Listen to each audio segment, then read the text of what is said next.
Welcome back to my YouTube channel, Silk Wilk Kaleidoscope. Today's pics and videos will highlight some important areas of Black history in Cherokee County, Georgia.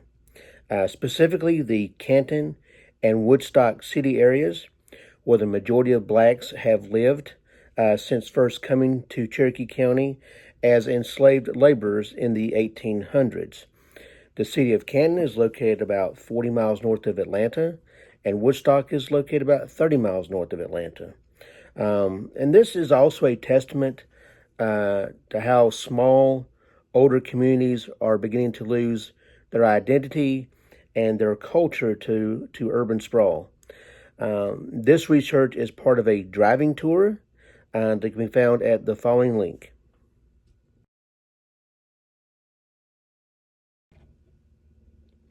This driving tour was developed by History Cherokee's Black History Committee. And the areas that you're going to be looking at in a moment are the communities of Pea Ridge and 19, which are located on the west and east side of Highway 140 in the North Canton area, near the streets of Ferguson Drive, Balletta Drive, Pea Ridge Road, and Old Shoal Creek Road. And there are four main points of interest in this area. And the first is the North Canton Fire Department, which opened in 1982 and was the first African-American volunteer fire department in the state of Georgia. It sat where the now Charlie Ferguson Community Center is located, named for the first chairman of that volunteer fire corporation. Then you will see the Hickory Log Baptist Church at 179 Balletta Drive. This church was founded in 1872, and the current building was erected there in 1957. Next will be the Cherokee Training School, which was later named the Ralph Bunche School in honor of the 1950 Nobel Prize recipient. It's located at 400 Balletta Drive. And this once segregated school is now a special needs center for Cherokee County. The last place in this area is the Hickory Log Cemetery, which is about a 1.5 mile drive from the church. It's located off a dirt road off of Hickory Log Drive.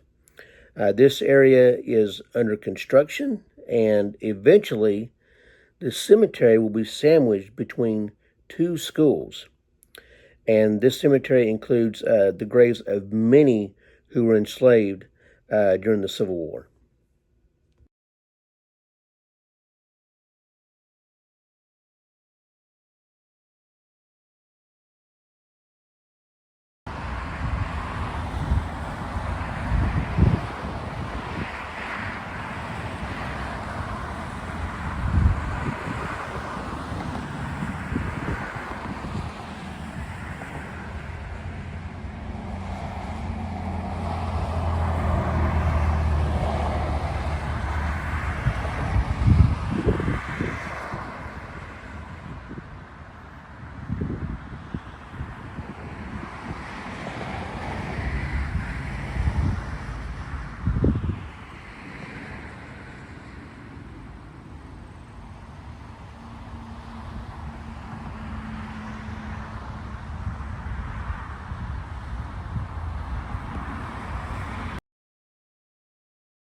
Other Canton areas rich in black history include the downtown Canton Theater and the Stumptown area, which lies east of downtown Canton between the streets of Tanyard and Chrysler. The Canton Theater was the location of a terrible event that took place during segregation in the 1960s, when Reverend Ralph Freeman from the Hickory Log Baptist Church we discussed earlier led a group of young men to watch a movie from the main floor of the theater rather than the balcony. Afterwards, when they left the theater, they were accosted by townspeople and even had their car burned. The Stumptown area was developed in the 1920s and got its name as a result of many tree stumps being left behind and the building foundations being built on top of them during development. One important person from this community, Mary Young, was the first black school teacher to teach in the newly integrated Cherokee County schools in the 1960s. The last two spots of interest belong to the two churches that served this black community. And the first is the Zion Baptist Church, which was established in 1867. And the other is the St. Paul AME Church, established in 1897. These churches sit right next to one another and are both located on Chrysler Street.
We will now transition to the city of Woodstock, where there are 9 specific points of interest.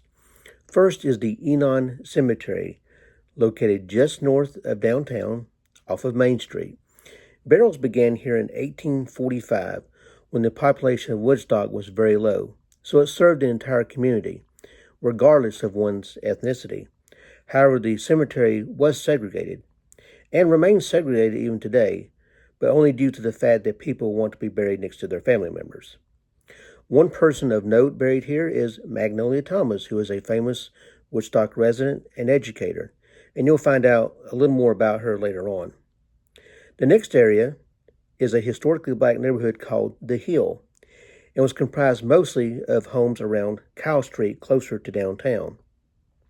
Now, this area is changing very fast, but on the west end of Kyle Street, there are still some homes that are fairly intact from that era. The next point of interest is the historically black neighborhood that the residents refer to as The Hole. And it was located around Custer Street and Brownlee Drive off of Arnold Mill Road. And homes here, along with the Brownlee apartments, made up the majority of Woodstock's black residents. However, unfortunately, this area, and you'll see in the pics, has been completely wiped out and is in the process of being, or has already been transformed completely.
There were and still are 3 churches in Woodstock with predominantly black congregations, and they all date back to the 1860s. First is the very small church called Greater Bethel, located at 211 Arnold Mill Road, and its founding goes back to 1867. Then there's the Allen Temple AME Church, a much larger church at 232 Arnold Mill Road, and its founding goes back to 1863. The third church is Mount Olive Baptist, located on the west side of town at 131 Mill Street, and its founding goes back to about the same time as the Allen Temple AME Church. And the Mount Olive Church still sits on the same piece of land where its original structure was built in 1866. 2 final notes on the Woodstock area is the Woodstock Training Center and one of its educators, Magnolia Thomas. In the 1920s, the original location of the Temple AME Church became home to the first black school in Woodstock. This school taught grades 1 through 7 up until the early 1940s. This land is now occupied by the Vida City Church at 205 Arnold Mill Road. Miss Magnolia Thomas, she lived from 1890 to 1988 and was a graduate of Spelman College and taught in all of the local black schools in the community. She was also a student at Tuskegee Institute, Alabama. She was a deeply religious woman and kept all of the local church's books, including her own church's books at Mount Olive Baptist. In 1911, Miss Thomas's brother purchased property at 108 Arnold Mill Road and built a home. And this is where Miss Thomas lived along with her mother. And it was convenient for her because it was only one block from the Woodstock School where she taught. Her home was eventually rebuilt by the city of Woodstock and made into a restaurant in her honor. Unfortunately, that restaurant was lost to fire in 2008. However, her home has been rebuilt by the city on its original site.